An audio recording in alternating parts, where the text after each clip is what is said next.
Welcome, everyone, to the Home Service Monopoly podcast. I'm very excited for this episode because we have a roofing pro owner here to teach us some things that you need to know. Cole, how's it going? Good, Arielle. How are you doing today? Happy to be here with you. Doing good, doing good. Excited for this conversation. It's been long, prolonged before we had the chance to actually link up on the schedule. So I'm excited to jump into this chat today and help others that are listening to this with their business. But for anyone who doesn't know you, can you give us a brief bio, who you are, what you do? Yeah, so my name's Cole. I live in North Carolina. I run Escalade Roofing out of Greensboro, North Carolina. Started the business in March 2023. We did like 2 million in revenue our first year. We broke 3 million last year. And so we just like literally 2 days ago got a 3-inch hailstorm.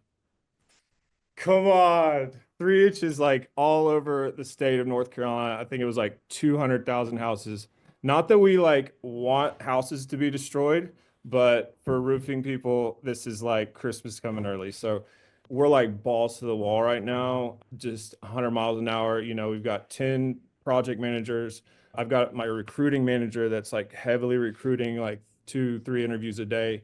So we're trying to like grow more people to handle the volume that we're about to do because I'm pretty sure like we've set a goal for the year that we're going to do 10 million this year. And so we feel comfortable, especially now with this storm, that that's going to become a reality. So super exciting. We're just like getting everything in place, strategizing how to handle this storm. This is actually our first storm in like 3 years. Like we've had a few like wind storms here and there, but nothing like this type of hailstorm where it's insane. Like, I mean, it's like huge 3-inch bombs like across the entire state of North Carolina in the three connecting major cities that we service. So here we go. I love it. I love a good storm. That always helps. Now's the time to amplify everything, especially since you have the foundations in place. It's like, let's skyrocket now. And road to 10 million is Yeah. what you were on. But before this all started, before you could even get to the 3 million on the road to 10 million, I want to kind of break it down, actually take it back to like how you started. I think that's important for a lot of people to understand. Like you built this, we were talking from the ground up. Tell me about how you got started with your own company, what that looked like. Yeah, so I mean, I've always had like a natural gift to sell things. Like sold Cutco cutlery, and I did pretty good with that. And then like kind of got away and moved into IT and networking and engineering. And so I was like a sysadmin for like John Deere and Blue Cross for like 15 years out of college. And so I have the IT background. And so when I started teaching and running this, I was at a Christian school being like a network administrator. My daughter started dating this kid, and his dad owned a roofing company. And so he's pulling up in like these 3,500 Dodge lifted up. And I'm like driving a 2007 Suburban with the door handle falling off. And I'm just like, what is this guy doing? Like, he's got money, you know? And like, I'd always see his truck pulling in the pickup line. And I'd be like, dang. And then so I get in their house, and their house is like marble floors, crystal chandeliers in every room, like key locks on every door, 75-inch TV screens. And like they're building on like a 2-story level on the house. Like he's got money, right? And I'm like, dude, like this is crazy. And he's like, I can, he's like, you can make a lot of money in selling roofs. He's like, you want to sell roofs? And the crazy thing about him was like he was just a subcontractor. So he was just like pumping out 19 roofs a week, like for all the big roofing companies. But he had like a business name. So he had a business name and like he had insurance, but he didn't know how to sell a roof. He didn't know how to do insurance claims. He didn't know how to supplement. He didn't know how to sell roofs. He was just putting roofs on. And so 19 a week, he was making, 2000 a roof, 19 times 2000, he was doing like 3, 4 million a year as a sub, just labor. And so I'm like, all right, well, I want to sell. Like, tell me what to do. So he puts me on a roof with another business owner. He's like, that's wind, that's hail. If you can show the insurance, that's what that is. You're going to make a lot of money. So I'm like, cool. So I get this person from my church, get on the roof, get the windstorm approved. And I'm like, so excited. Like, I got my first sale, right? And so that he put me on with one of his roofing owners, like, that was actually running a company. And that roofing owner was like, Cole, just come work for me. Like, come sell for me. Cause he met me. He's like, dude, you're going to kill it, And so, but I stayed with the sub guy. my daughter's boyfriend's dad. And so I grow him from like 0 5 stars to 67 5 stars in Greensboro. I sold 100 roofs in like 3 to 6 months with him, just like on my summer off from school. Because he was putting all the roofs on in every neighborhood, like he knew the storm damage because he was working for all the roofing companies. So we knew where it was. So then he would text me an address and I would go to Fayetteville for 2 hours. Like, oh, I'd drive 2 hours and I'd knock 50, 100 doors down there, sign 5, 10 contracts in a day, boom. And I would just like crush in sales. And so I think like to teach people like how to start out in this thing, like the first year is you got to have like a grit and a drive to just like knock doors until your fingers bleed because like that's how I generated like all of my sales was just knocking doors, working with integrity, being honest, like showing homeowners that you really care. One of the things I say now, like that we're required to tell homeowners is when we step on your lawn, we become your family. And so we're going to treat you like our grandma, we're going to treat you like our mom. Like we do not allow bad reviews. Like it's not even in the cards. So we have over 105 star literal reviews. Like I've never hired a fake review company, nothing like that. Like those are over 100 real people reviews that I've worked hard to get. And that's never having a bad review. And that's because of that mentality where it's like, I will treat you like my grandma, like, your family. And that's so important. And that's what I instill in everybody with the company is you have to have that type of mindset. And so like I'm pumping out roofs for this guy, right? And I'm doing supplements. And I mean, I was like going crazy. I learned Exactimate, I was supplementing, I was selling 100 roofs in those months. And so I sell this huge metal roof. It's like a 70 square, 80 square metal roof. It ended up being like a $70,000 project. Standing seam, got another guest house. So now I'm figuring out the game. So I'm like, all right, this is what labor is, this is what material is, this is what our profit is. And so he's telling all his crews, like, don't tell Cole how much I'm paying you. And then he's telling the suppliers, like, don't tell Cole how much the materials cost, because he's trying to like keep it all away from me. Like, and so I figured it out, and then I'm like, and we had like a deal, it was like 60/40, like you keep 60, I'll take 40. I'm running all the supplements, like I'm doing all the work, like you're still got your sub stuff going on over here, but I'm running the business. I'm 67 5 star reviews. So then like I found out like, okay, material was like 6,000, 8,000 for labor. And then like we made like 50 grand, like 40,000 or whatever on that roof. And then he wrote me a check for 5,000. And then I was like, dude, like our agreement, like 60/40, like he's like, yeah, he's like, that's the most you've ever made on a roof, right? Like, good job, like congratulations. And I was like, no, dude. I was like, we made like 40 grand. Like you owe me like 20. And then he was like, no, no, what are you talking about? Like, so then it was like, okay. In that moment, I was like, I can't trust him.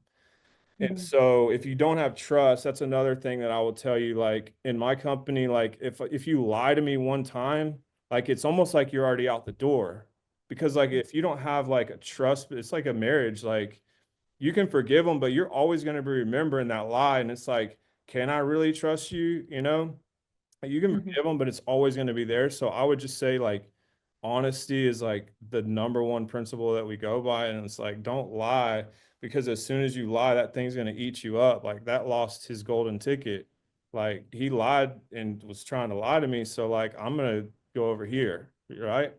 And so the Mhm. trust was broken. Then he didn't pay me like 70,000 for the supplements he owed me, and there was another 7 roofs I had open that he didn't pay me for.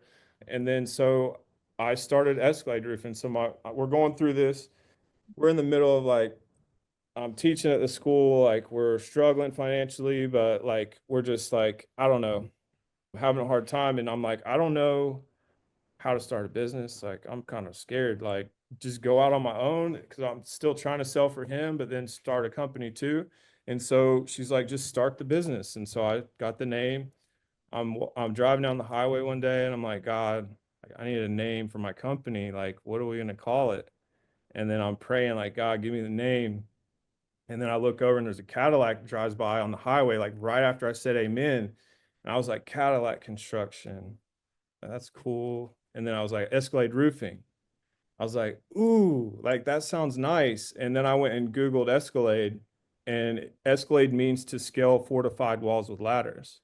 And so Hmm. Escalade is a military term that means to scale walls with ladders. So I was like, thank you, God. Like that's the name. Like you just because the name made sense, like it sounded good. Nobody had it.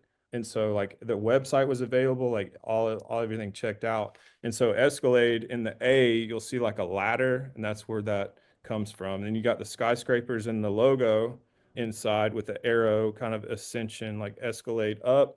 And then we brought in Rufus over here. He's our mascot. His name's Rufuss, Roofus, Roof Us. And my wife thought of him because like nobody had a mascot. Like they had like the branding of like the actual, character like Yeti roofing, like there's a Yeti, right? But nobody had the costume though. And so she's like deep research. She's got her master's in marketing going into China, like finds the Disney person.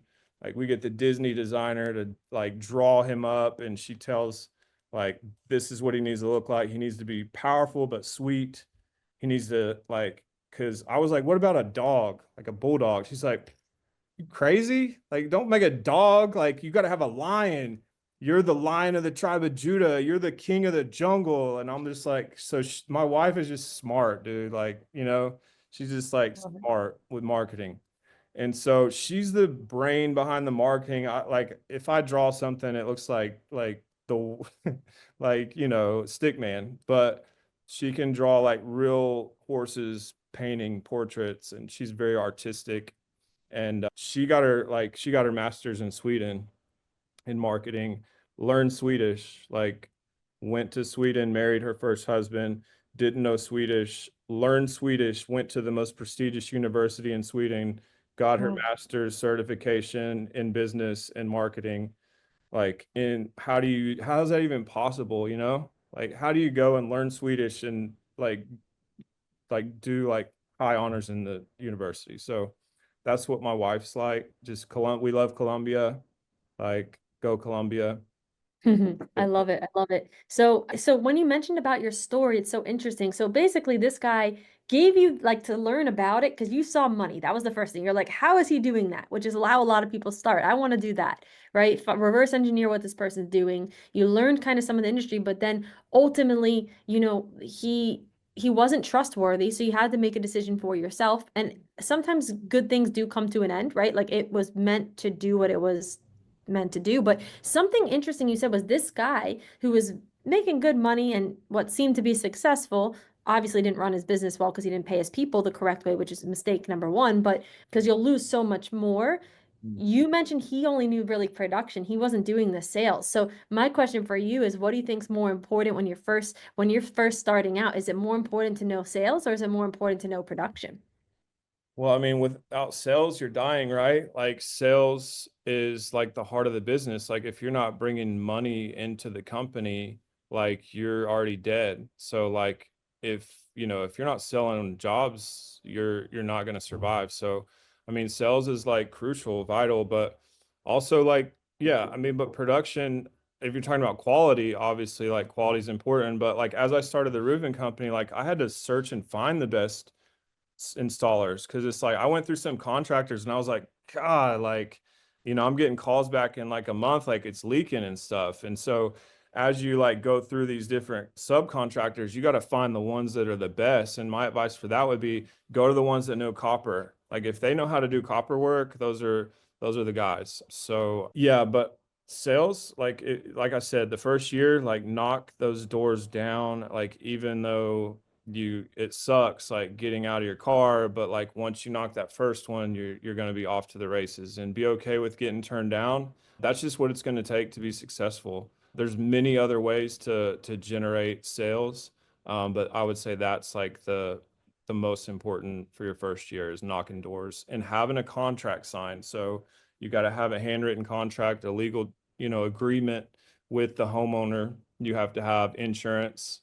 you have to have all the certifications and licenses required by your state. You know, you need to have workers' comp insurance and liability. You got to have the right things in place to make sure you're legal, because if you're not, you know, somebody could turn you in, you can get caught up, you can get fined. So just do things the right way would be my greatest advice. Make sure you have everything that your state requires. So I think with your story, something that's so interesting, you touch on doing things the right way, but how do you retain a salesperson to prevent them from going out on their own, especially when you have a rock star on your team? What kind of techniques or tactics do you have in regards to that? Yeah, so obviously, like to keep a good salesperson, especially like a high top performer, you've got to take care of them financially well. Because I mean, if you're paying them 25% of what another company is going to pay them, like why not just go over there? But the main way to retain employees is a culture that people want to be a part of. So a lot of like I went to a BNI meeting last week, and Pierre was like one of my top performers, and he got to get up and speak for like a minute. And the thing that he spoke about was like, yeah, I've been here with Cole like for like a year now. And he said, you know, he's just helped me spiritually. He's helped me in self-development. He's helped me to grow as a salesperson, as a leader. And so those types of things right there is what's going to keep those people that need to be there. We've interviewed other people, and as a team, like seeing that the character wasn't a right fit for Escalade. So like you know the culture of your company and you know what you're trying to build. And our four pillars with Escalade is faith, family, fitness, and finance. And so those four pillars kind of center us as a company. And so we try, it doesn't mean that you're required to have like faith in Jesus to work for the company, but it's got to be like you represent those types of values, right? Like you're honest and you're loving and you're trustworthy, you know, and you're hardworking. And so having that culture where people want to work for you, I guess I could say it like this, like they say that I don't have to work for Cole. I get to work for Cole. You see what I'm saying? It's like I get to work for him. Like he's helping me better my life. Like he's teaching me how to be more successful spiritually, for my family, for my fitness, for my business. He's teaching me how to buy properties so that I can grow as a person financially and build a legacy for my family. You know, I think if you can encompass that to your employees, then why would they go anywhere else? Because not every company is providing those to their employees. Yeah, I love what you said about the mindset shift between I have to versus I get to. And for people who are struggling with their current positions, their job, when you shift your mindset from I have to do this to I get to or I want to, like, or I get to, it just changes everything. And something else you touched on, which is very important, is that, and this, I've noticed this around the 3 million mark, or when you get to a couple million, you're scaling, is the business's goals have to be so big that the individuals within the organization, their goals fit within that.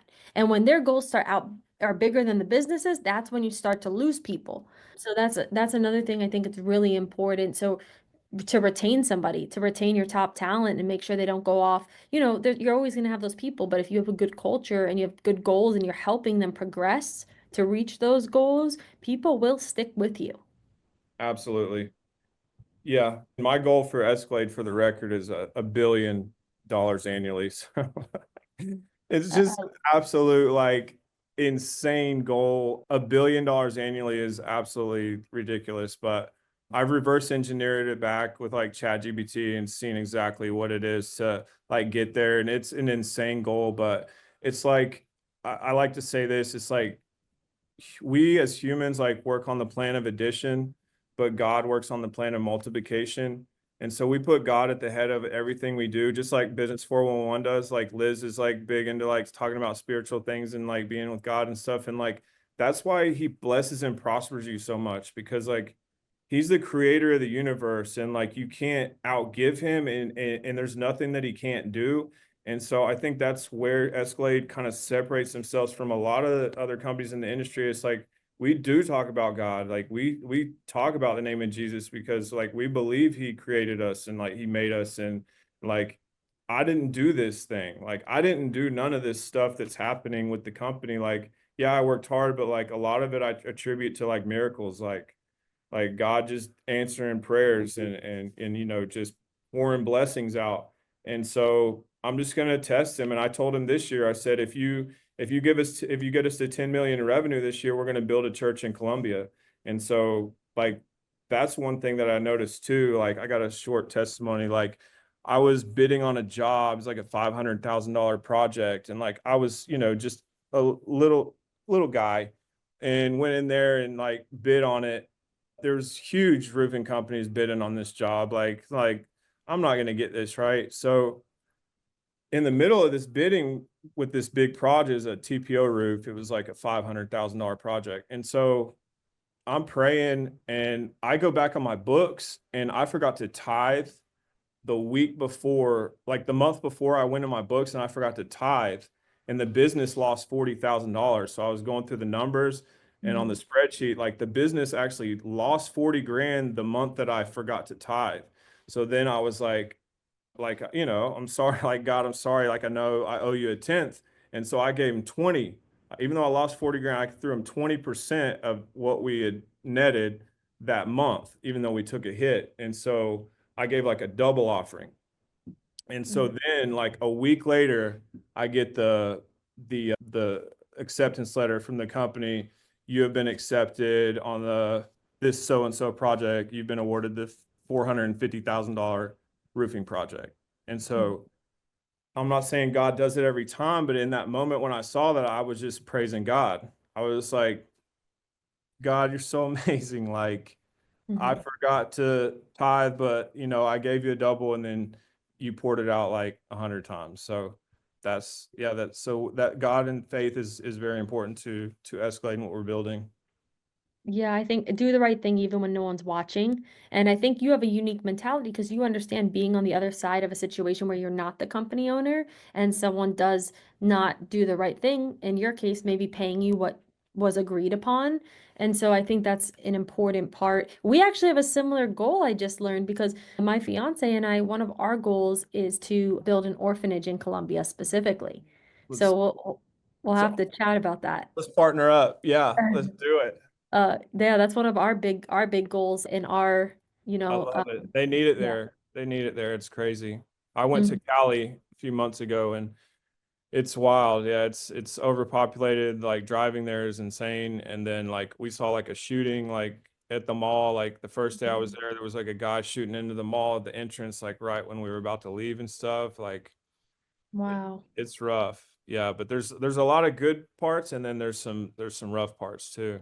Yeah. So I want to talk about something you mentioned because I think this is really all about the team and keeping them how Escalade and how you've been able to, as an owner from experience, be able to keep that team motivated, keep them really bought in and just excited about the pillars of the company. So walk me through like how do you keep your team, whether it's your sales team or just in general, how do you keep them motivated? You mentioned something about teaching them how to invest in real estate. Like walk me through what that looks like, what you provide and how you're able to accomplish that.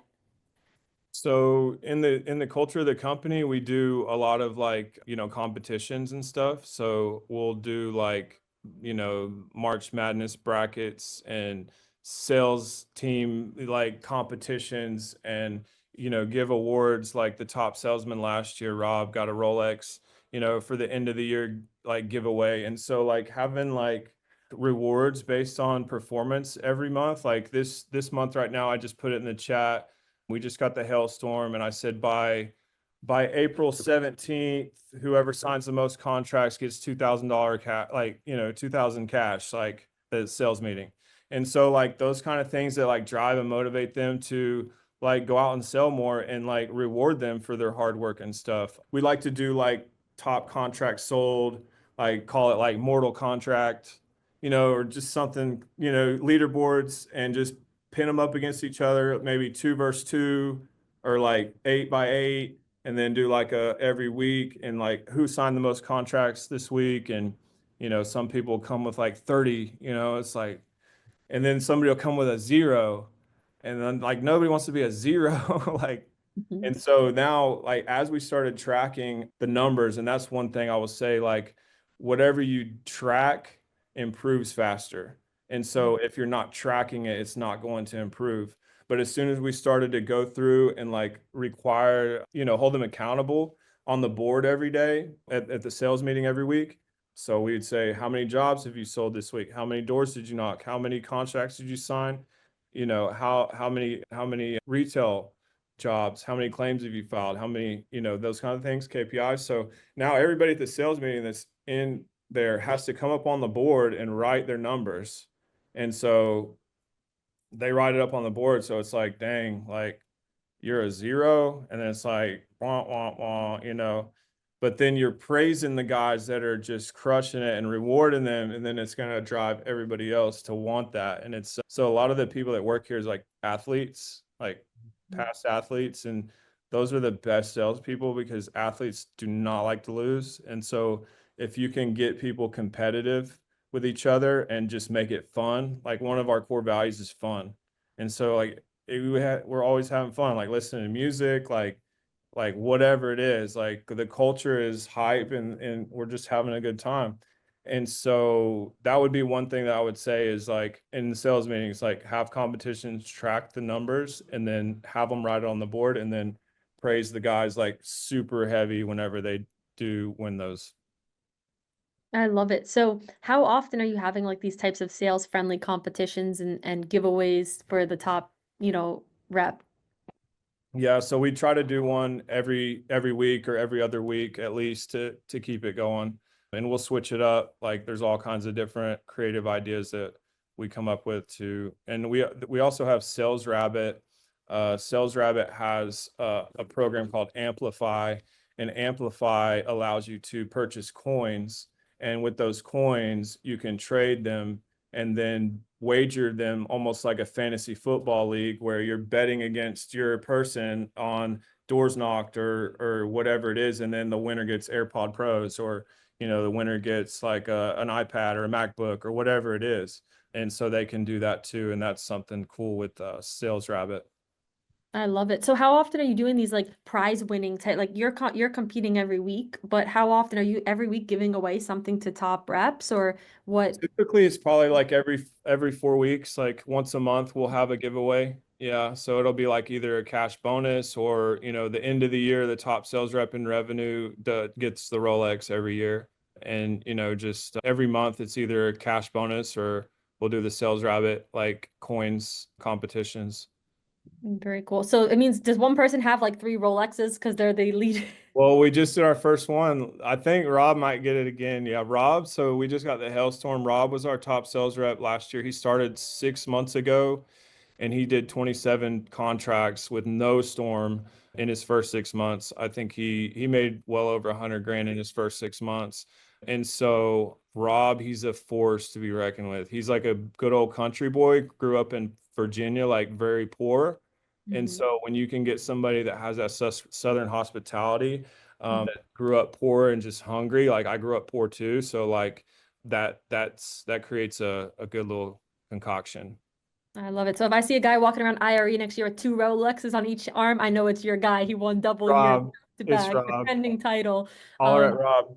I'm gonna be like, Rob, what's going on? But so tell me about like that's the good side, but how do you encourage the people that are like obviously one of the things is holding them accountable and having them having to go up to the board and write zero, but for the people who are underperforming, how do you coach them to become top performers? So typically like what I say is this is a A team. Like we're going to the Super Bowl, but we're not going to lose in the Super Bowl. We're going to win the Super Bowl. So are you going to be an A player? Because like honestly, like if you're not going to be an A player, then that's not really going to work because we are A players here and we're building and driving like leaders and people that are going to get out there and like win the Super Bowl. So are you going to win the Super Bowl or are you going to be on the sideline, riding the pine? But those C players that come in, let's say you hire a C player and they're just like not getting it and not performing, like you have to inject time into them and put them with your top sales reps and you have to give everything you possibly can to make them a B player. If they're a B player, they can hang around. If they're a C player, they got to go. So, and of course, like I talked about earlier, trust is like vital. Like if you can't be trusted, like you got to go. And if you're not producing doing this and sales isn't for everybody, then I'm holding you back from being successful and making money somewhere else too. So it's just not a good fit. And you go find something that that works for you. But you've got to spend extra time with those C players. I've got a guy that's like 60, 70. He just started selling roofs for us. He owned his own painting company, and we just got this huge hailstorm, and he's like on fire, but he's like, he doesn't know technology and stuff. So he's going to require some extra care. But like, I also see a super potential, like hard work ethic in him where he's like, well, I've got like 300 customers in my painting company. Should I just call them? And I'm like, yeah, call all 300 of them, get a roof inspection. They all have damage. You have a good rapport with every customer. Like, those are free sales. And so those kind of people, like, there's diamonds in the rough, man, and you got to just get it out of them. Not everybody naturally has the gift. You can turn anybody into a good salesperson if you give them the tools to do that. Get them with your Robs. Like, they need to be with Rob. And even if you got to pay Rob like $1,000 a month to pay him a salary to train your guys, like, that's gonna pay dividends because they're gonna turn them into Rob. I wish I could go out with everybody and show them how to do it, but I don't even have time to go out and knock doors anymore. Like, this storm just hit and I want to go knock doors so bad, but I can't because I'm in podcasts with Arielle and like going to meetings every 10 minutes, And so, and then running the business and the operations and stuff. And just like, it's insane the stuff that you have to do as a roofing business owner. But that would be my best advice is shadow with the best guys that are successful.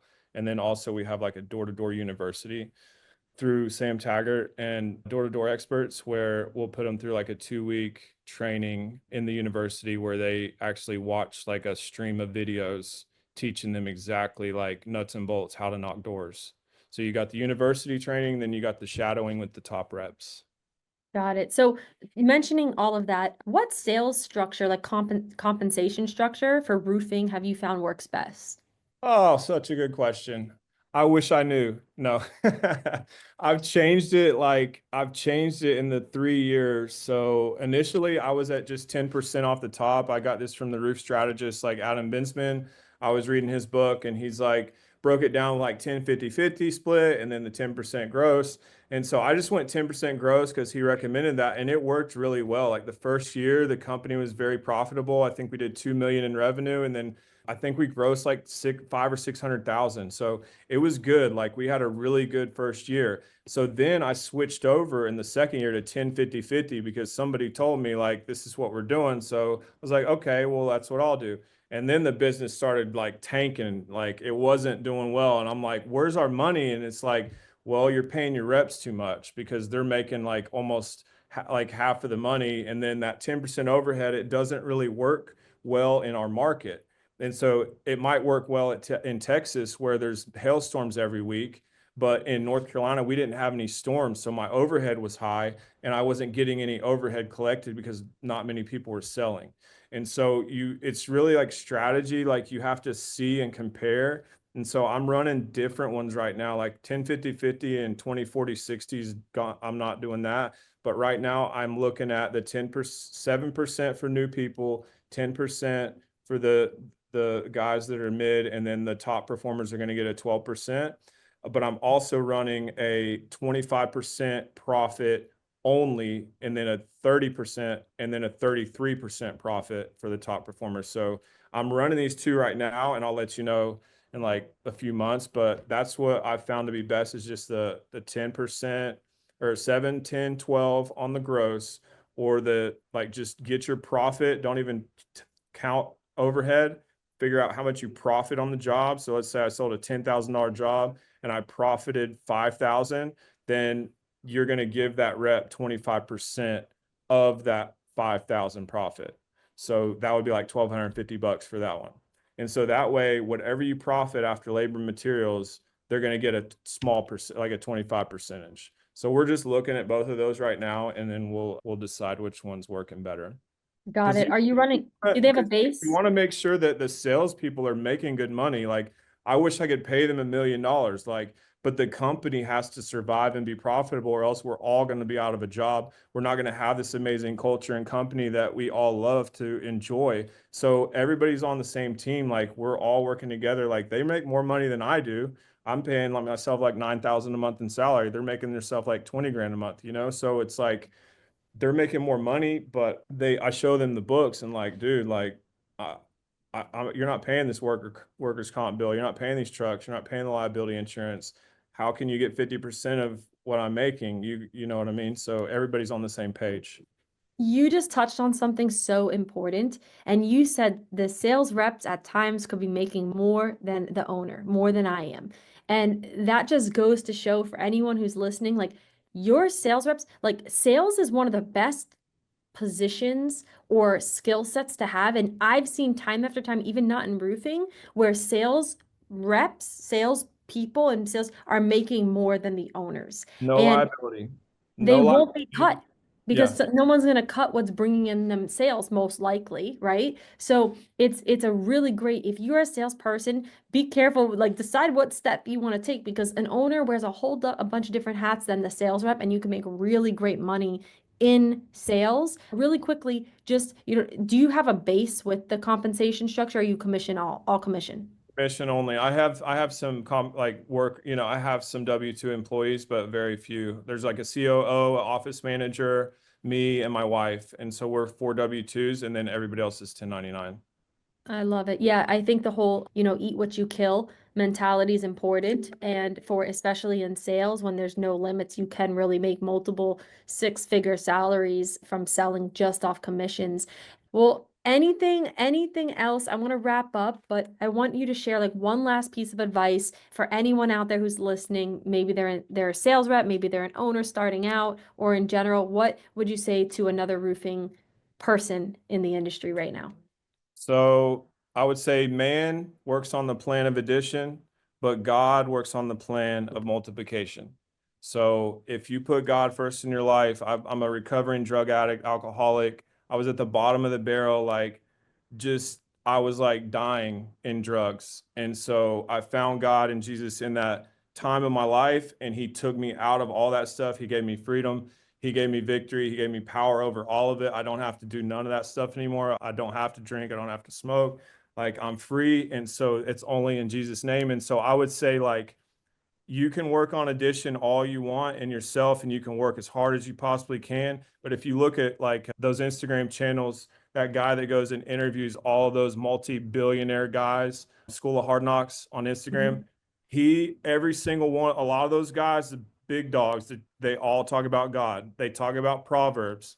They talk about reading Proverbs. They talk about like putting God first. And I'm telling you, like that is the secret sauce. Like you can get to 10 million, 40 million by yourself, but if you put God in front of everything you do, He's going to multiply everything. And that's what I've noticed in my business is when I'm faithful to God, when I'm walking with Him, and when I'm faithfully tithing to Him and giving Him what He asks, the blessings just pour in. And so, yeah, that would be my advice. Put God first in your life. I love it. You got to trust the process, enjoy the process, and do the right thing when no one's looking. So Mm. thank you, Cole. Thanks so much for sharing and being here today. We appreciate it. Thank you so much for having me, Ariel. I'll see you out there.